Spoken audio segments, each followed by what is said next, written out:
So chapter 10 is going to be the last chapter of the semester, and it covers energy balance and weight control. Tim 1, we're going to explain the difference between overweight and obesity. We're going to discuss how the prevalence of obesity in the United States has changed from between 1988 to 94 and now 2017 to 2020, March, because the book was published in, I think, 2021. So overweight and obesity are a widespread nutritional problem in the United States. If you look over here, you can see the percent of the populations in these states that are considered obese. And if you look, 35 to 40% for Texas. The, I guess, two highest right now are going to be Kentucky and West Virginia. The lowest, probably Washington, D.C., of course, because it's got 20 to less than 25%. But you can kind of see that distribution. Now let's talk about the difference between what overweight is versus obese. So overweight is having extra weight from bone, muscle, body fat, and or body water. Obesity is characterized by excessive or unhealthy amounts of fat specifically. So overweight can include things like when you've got a bunch of muscle mass, and muscles of course weigh more than fat, so it could be an extremely muscular person would be considered overweight, but obese is specific to fat content. About 42% of American adults over the age of 20 were obese in 2017 to March 2020. So the prevalence of overweight and obesity. Let's talk about what BMI is. BMI is body mass index. It's an actual numeric value that reflects the body's weight adjusted for height. So if you're underweight, your BMI should be about 18.5. If you're healthy, it should be 18.5 to 24.9. Overweight, 25 to 29.9. Obese, 30 to 39.9. If you are extremely obese, it's going to be 40 or above. So BMI is your weight in kilograms divided by your height in meters to the second power, or you can do weight in pounds times 703 divided by height in inches to the second power. So this is the table that was mentioned in the previous slide. In 1988, in the span between 1988 and 94, the number of obese people, or the percentage of obese people, was about 22.9, with 2.8 being extreme. 2015 to 16, that number went up almost double to 39.6, and extreme obesity went up about 3 times. Between 2017 and 2020, again, that number went up. Now admitted, it's not as dramatic as between 88 to 94 and 15 to 16, although that's a big time jump, whereas 17 to 2020 isn't. And extremely obese again went up. So you can see the trend of going up, in numbers going up for obesity. Now, in the United States, adult obesity varies among major racial or ethnic groups, as you can see in the graph. For non-Hispanic Asians, 16.9 or 16.1%, whereas non-Hispanic white people, it's 41.4, Hispanic 45.6, non-Hispanic Black is almost 50%. Public health experts think that social determinants of health contribute to the differences, such as lower high school graduation rates, lower employment rates, higher levels of food insecurity, lack of access to healthy foods, and decreased access to quality health care. Remember that society-wide, different populations may experience different access to things, including quality health care and good food, and having the ability to get a high enough paying job to afford good quality food. So 10.2, we're going to list the components of the two major body compartments, discuss the difference between subcutaneous fat and visceral fat. We're going to describe the various ways body fat is measured and the pros and cons of each method, because some of them are just not feasible in, let's say, Kingsville, for example. We're going to explain why it's important to have healthy amounts of body fat. So the body is composed of two compartments. Fat-free mass, which are going to be considered our lean tissues. This is going to be our body water, mineral-rich tissues like our bones and our teeth that are primarily calcium phosphate and enamel. Protein-rich tissues like our muscles, which are primarily protein, and our organs, heart, liver, stomach. Total body fat includes essential fat and adipose tissue. So essential fat is the type of fat that we have to have that is vital for us to live, for us to survive. These are the things like our phospholipids found in our cell membranes. In certain bones, our long bones specifically, we have yellow bone marrow, which is adipose tissue that actually helps fill in the hollow spaces in our bones. And in our nervous tissue, we have the myelin sheaths, which I had mentioned previously, that help with electrical insulation on our nerve cells. So these are the essential fats we have in our body. They don't have anything to do with excess weight. They have to be there for our body to function properly. Adipose tissue contains white adipose. The cells are specialized for storing energy in the form of triglycerides. Overweight and obese people have excessive amounts of fat stored here that can spread to other tissues like your liver, like your muscles, and it's these that are harmful because they interfere with normal cell function and contribute to the process of inflammation. Brown or beige adipose are usually used for thermogenesis. Thermo, temperature, genesis, to make. So they're the ones that help us to regulate our body temperature. So adipose cells store and release fat from other cells for other cells to use as fuel and secrete hormones and other substances. So our adipose cells are going to be found in our subcutaneous fat and our visceral fat. Subcutaneous just means under your skin. So under, cutaneous, your skin. It helps to insulate the body against cold temperatures and protects muscles and bones from bumps and bruises. We actually have fat in specific places in our body so that we are kind of like a styrofoam cup. It helps us to maintain our body temperature. Other places, like around our kidneys, it's actually important to protect our kidneys because our kidneys kind of hang a little bit below our rib cage, which means that we're basically pillowing our kidneys. Visceral fat, visceral means internal, so this is our internal fat. In the omentum, which is this big fatty apron that you see here covering most of our abdominal organs, okay? It's a structure that is under the abdominal muscles and hangs over the intestines. It's known as the fatty apron because it kind of does look like a little apron that you would put on. It makes substances that can cause inflammation in the body. For people that have big bellies, like me, you've got a lot of fat on this omentum, and it's this fat that is kind of an issue. So when we are measuring body fats, there are kind of various indirect ways that we can assess the composition of our body as far as fat content. So we've got underwater weighing, dual energy X-ray, absorptiometry, there we go, air displacement, bioelectrical impedance, and finally skin fold thickness. So underwater weighing, let's talk about that one first. It involves comparing a person's weight when you're on land to their weight when they're completely submerged in a tank of water. You can see this woman here, okay? It's based on lean tissue being denser than the water. The benefit, it can accurately assess body composition. It's a pretty good method. Drawbacks, it's pretty inconvenient, it's expensive, and it's impractical.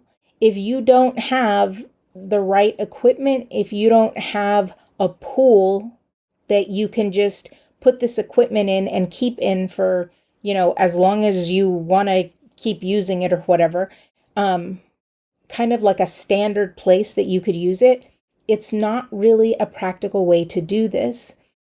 I can see this being available in big city hospitals, but in our little town hospitals, I don't think it would be feasible. It's going to be expensive. And unfortunately, with smaller town hospitals, they don't have the funding for that kind of stuff.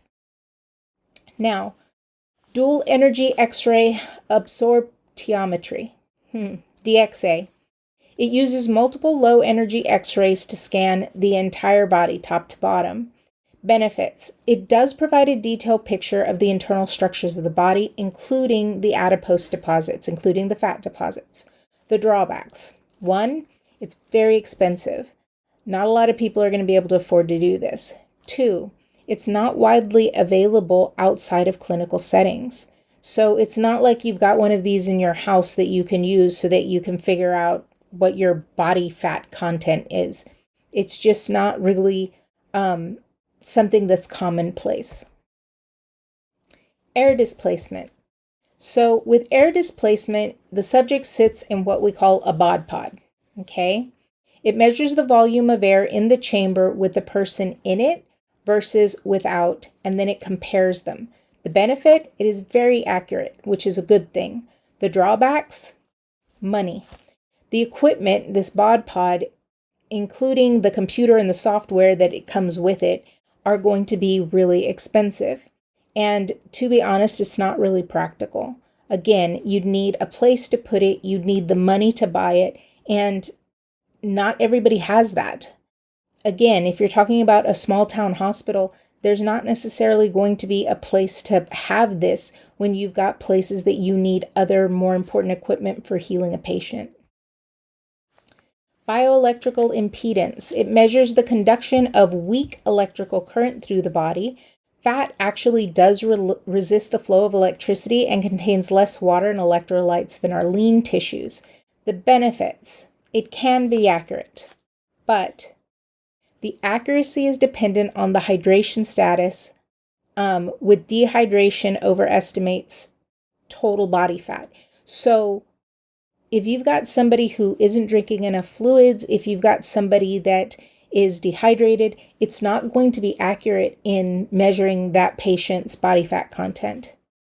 Accuracy of at-home devices, because they do sell at-home devices to do this, it's not really known whether they're accurate or not. There hasn't been enough research done. Now, skin fold thickness. Use calipers, like what you see over here, to measure the width of the skin folds at multiple body sites by a trained person. The person actually has to understand what they're doing. The width, the thickness of the skin fold indicates the depth of the subcutaneous fat at the site. Benefits. It's relatively easy and it's relatively inexpensive to do this. Drawbacks. Accuracy depends on the skill of the person taking the measurements. If the person just kind of did a tutorial online, probably not going to be great at this. It may underestimate total body fat as well in someone with high body fat. Okay. So how much body fat is too much body fat? Some body fat is essential for good health. We talked about that just a couple minutes ago. Females actually do need extra body fat relative to males for both hormonal and reproductive purposes. Females have breasts and we have hips because if you think about it strictly from an animal perspective, not that this is the way I think, but just strictly as an animal perspective, females will have babies, they will need their hips to pad the baby while they're pregnant, and then they will need their breasts so that they can feed the baby once the baby is born. Too much adipose tissue, though, especially visceral fat, can be unhealthy, however. Extra fat may provide some health benefits, such as providing an energy reserve for a very ill person who can't eat, in addition to extra padding protecting a person from being injured by falling. If you have extra fat reserves and let's say you get a stomach bug, your body actually can take energy from those fat reserves without you maybe getting into danger of not having enough.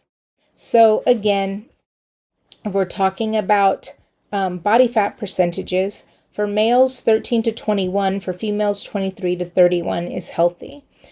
Overweight 22 to 25% in males, 32 to 37 in females. Obese 26 to 31, 38 to 42 for females. In males, 32% or more is considered extremely obese. For females, 43% or more is considered extremely obese. So, energy for living. We're going to talk about what basal metabolism is. We're going to use kind of the rule of thumb method to estimate a person's daily basal metabolic energy needs. Blah, blah, blah. Discuss the three major ways the body uses our energy and describe factors that influence the basal metabolic rate. So, what is energy? If we just go to a dictionary and look up energy, it's going to say that it is the capacity to do work. In our body, we have several forms of energy. We've got heat energy. We've got mechanical energy, moving energy. If I move my arm up and down, that's going to be mechanical energy because I'm physically moving something. We've got chemical energy. Again, if we take glucose and we make ATP, that is a form of chemical energy. If we break down that ATP to release energy, that is a form of chemical energy. And then we've got electrical energy, like when your neuron fires, when your nerve cells fire to send signal.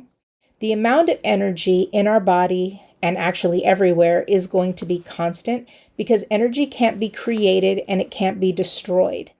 It can be stored, it can be released, it can be moved, and it can be transformed into different types, but it is not going to be completely lost. There is no way to destroy energy.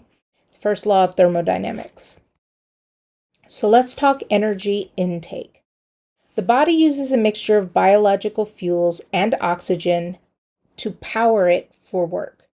Literally, I have to have macronutrients in my food and my beverages to use as a fuel source to keep my body moving, to keep me breathing, to keep my heart beating, all of that. So our biological fuels are going to be what we've talked about in the past: glucose, fatty acids. Some amino acids can be used and alcohol can be used. Only 40% of the energy is collected and put into ATP. The other 60% is actually lost as heat. So we actually do lose quite a bit of the energy that we're trying to harvest just through the process of heat. Breaking the bonds in biofuels releases energy that can be captured and stored in other compounds. So remember our ATP, our fuel source. We can break those bonds and get energy, or we can make the bonds of ATP, and then that's kind of our storage molecule for when we need it, then we can break it down. The complex pathways used to generate ATP, most cells use for metabolism of glucose, fatty acids, and amino acids, can be found in Appendix C of your book. Honestly, that is really complex, and I'm not looking for you to know it that detailed. Don't worry about that. But if you actually do want to know what the steps are, it's there. You can also look in Blackboard for links to YouTube video explanations as well, but details won't be on your exam. I'm going to link a few YouTube videos in Blackboard that can kind of give you an idea of how the process works. Again, though, not expecting you to know it for the exam. It's just kind of, if you need to have it in your brain how it works, I'm giving you options. So looking at our figure here, you can see these people are eating a burger, fries, and sodas. In the muscle, excess glucose is stored as glycogen. It goes into our bloodstream. The liver takes excess glucose and stores it as glycogen, or it can convert it to triglycerides and release it into the bloodstream. The triglycerides that we're eating in this hamburger can be stored in adipose tissue. Amino acids can be picked up by other cells and used to make new proteins. Remember, I talked about our amino acids are kind of like Legos. I can break them down, but then I can use them to build something else. So the amino acids we're getting out of the meat in the burger, that can actually be put into protein synthesis for other tissues in our body. Any excess amino acids may be converted to glucose or triglycerides. My liver can do this. And a portion of the absorbed glucose, triglycerides, and amino acids are going to immediately be used for energy to keep my body functioning and running. Now, that's energy input. Let's talk output or energy expenditure. So energy output is the energy cells use to carry out their activities. For example, muscle requires energy to contract. The liver requires energy to convert our toxic compounds like Tylenol into safer substances. Our intestinal cells need energy to absorb the nutrients out of the inside of the intestine. Metabolism. Metabolism is all the chemical changes that constantly occur in living cells, whether that is taking something complex and breaking it into something smaller, or taking something smaller and building something more complex.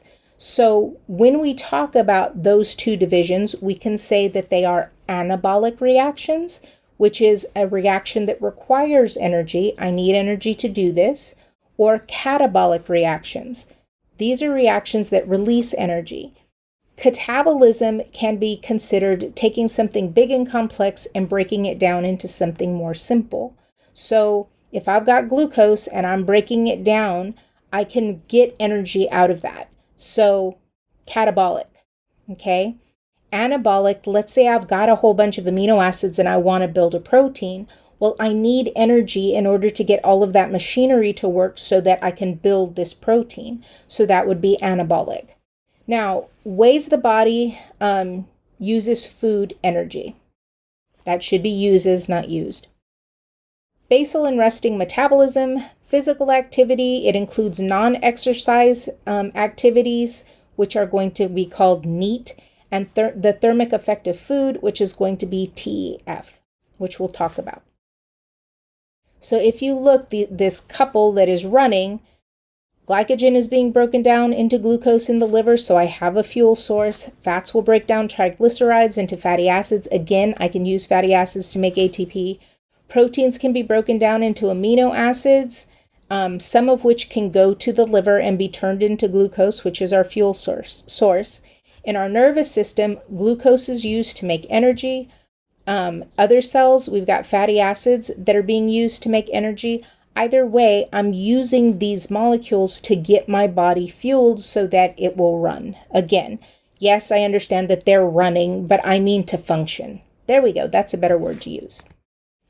So, energy output, basal and resting metabolism. Let's talk about what those two terms mean.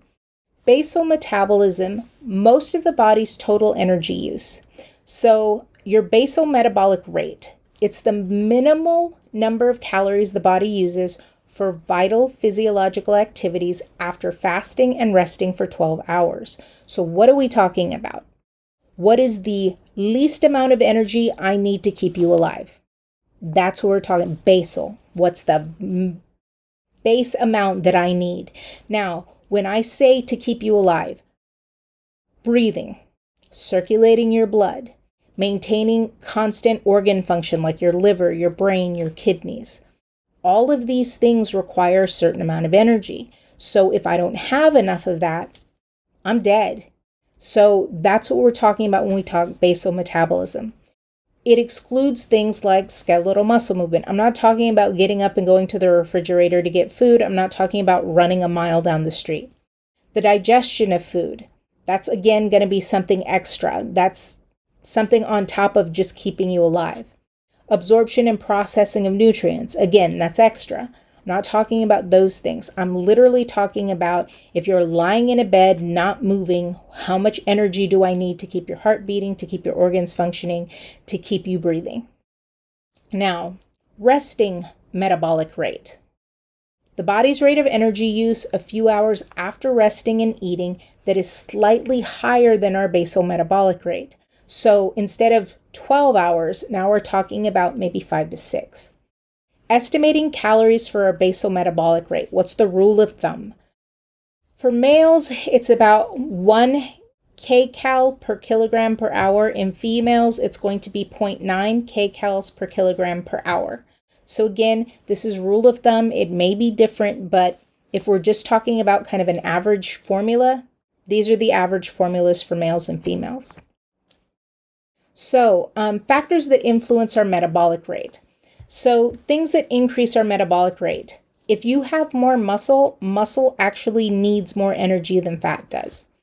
If your body temperature increases, no matter what, when your body temperature gets higher, all of the chemical reactions go faster, which means that you are going to need more energy than you normally would. Excess thyroid hormones. So if I have hyperthyroidism, thyroid hormone actually, its levels define my metabolic rate. If I have a bunch, then my metabolism is really, really fast. If I don't have enough hypothyroidism, then it's going to be really, really slow. But that specific hormone actually does determine how quickly my body burns through its stores. Periods of growth, for example, pregnancy.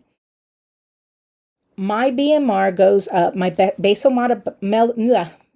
metabolic rate goes up when I am growing. If I'm a baby growing into a toddler, my basal metabolic rate is a lot higher than somebody who's already grown. If I am a pregnant woman who is growing a whole other human, then my basal metabolic rate is going to be a lot higher because I'm providing energy not only for my body, but for the baby that is growing inside of me. Greater body surface area. Okay, if you are very tall, and you have a lot of surface on your body, you're losing a lot more heat than somebody who is shorter. With that in mind, that means that your basal metabolic rate would be higher. Lactation. Again, if I'm making something extra, if I'm making milk, then I'm required. I need to have all of those processes happening while I am resting. That's why mothers breastfeed in the middle of the night, because baby still needs milk, right? Exercise recovery. So if you went to the gym and you worked out really, really hard and you're sore the next day, that usually means that you've done little teeny tiny microscopic pieces of damage to your tissues and you have to repair those things. In order to repair those things, you need extra energy. So when you are resting after going to the gym and doing all of this, even overnight when you're sleeping, all of those repairs are happening and all of those repairs require a little bit more energy. Stimulant drugs. So if you are on something like caffeine, again, it causes chemical reactions to possibly happen faster, which means that you need energy faster and thus more. Emotional stress. We get stressed out. There are a lot of chemical reactions in the body that happen that actually do increase our basal metabolic rate. Now, factors that decrease our basal metabolic rate. If we have a decrease in our muscle mass. So remember, muscles burn more energy than fat does. So if we decrease the amount of muscle we have, that actually does decrease the basal metabolic rate.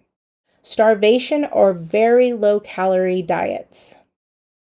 If we don't have the energy, it's going to have to slow down, because if it doesn't, then we're going to burn through what we have and then we don't have anything else. Low thyroid hormone. So like I said, thyroid hormone is the thing that kind of determines our metabolism, the rate of metabolism. So when somebody has underthyroidism, they're not making enough of this thyroid hormone to keep their metabolism high enough to keep them energized. Aging. As we get older, our basal metabolic rate goes down. Lower surface area, body surface area. Again, if I'm shorter, I'm losing less heat because I have less surface area to lose heat from.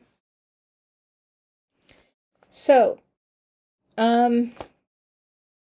calculating our metabolic energy needs. So estimating calories for basal metabolic rate, our rule of thumb that we talked about earlier. So I'm going to give two examples. I've got Blaine Thorpe. She is 110 pounds. And I also have Bold Novikov, who is 225 pounds. So looking at our formula, the first thing we are going to do is we're going to convert the weight from pounds to kilograms. So to do that, we're going to take the number of pounds and we're going to divide it by 2.2 pounds over kilograms. That's going to be 50 kilograms for Blaine. For Bold, again, 225 pounds divided by 2.2 pounds per kilogram, that's going to be 102.27 kilograms. Again, using that rule of thumb, right, to calculate kcals per hour. So for Blaine, we've got the 50 kilograms times 0.9 kcals per kilogram per hour. That gives us 45 kcals per hour. For Bold, you've got 102.27 kilograms times 1 kcal per kilogram per hour. That gives us 102.27 kcals per hour. Now, we want to know for a 24-hour day how much we need. Well, right now we've got how many they need per hour. How many hours are in a day? 24. So we're going to take that 45, multiply it by 24, and that's 1,080 kcals per day for Blaine. For Bold, that's going to be 2,454.5 kcals per day.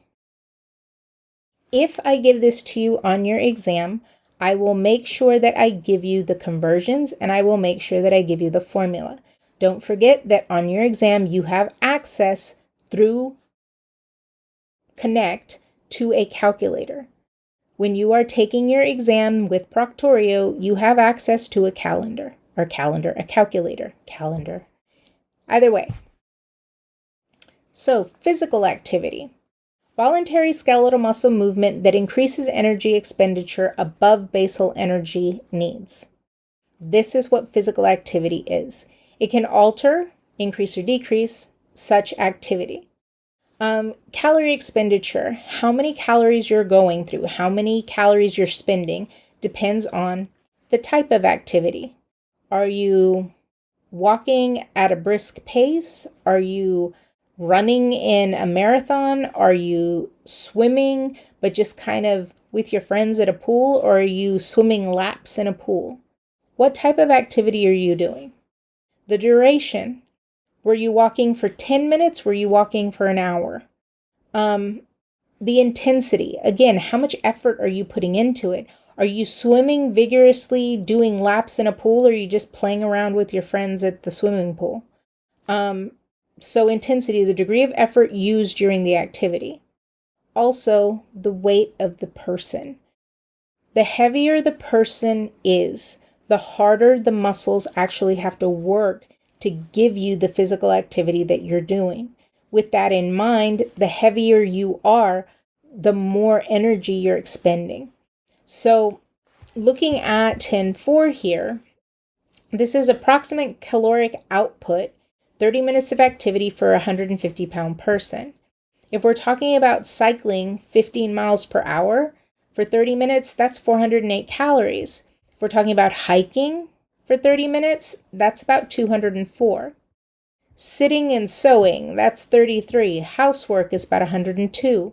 You can see how the type of activity, the duration of the activity, which all of these are 30 minutes, the intensity, how hard are you working, how they're all kind of affecting how many calories this person is burning. Since we have a kind of stationary number or a standard number for the person being 150 pounds, that doesn't show the difference in the weight of the person, but it does show the calorie expenditure that you're going through with the type of activity, the duration, and the intensity. So, non-exercise activity thermogenesis, NEAT. This is going to be referring to the involuntary skeletal muscle activity. So, physical activity that a person does not consciously control. So, these are things like when we shiver, when we fidget, when your legs kind of do the bouncy thing under the table, when you're fiddling with your rings, when you're fiddling with your jewelry, maybe you just always rub your hands. All of this is going to be non-exercise activity thermogenesis. Maintaining muscle tone.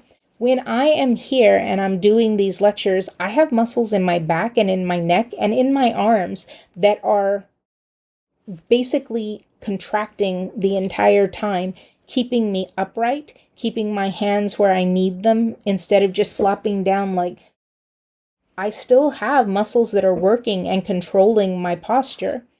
Maintaining body posture when not lying down. Even if you're watching this while you're sitting on your couch, you have muscles that are keeping you upright, keeping your head up so that you can watch this. Thermogenic effective food. Okay, this is energy used to digest foods and beverages, absorb nutrients, and process macronutrients. Remember, I told you that this was not going to be part of our basal metabolic rate, absorbing the food, processing, and doing all of that. It is actually the thermogenic effective food that we kind of categorize that as. Typically, it's about 5 to 10% of our total caloric intake that we use to do all of these things, absorb and process.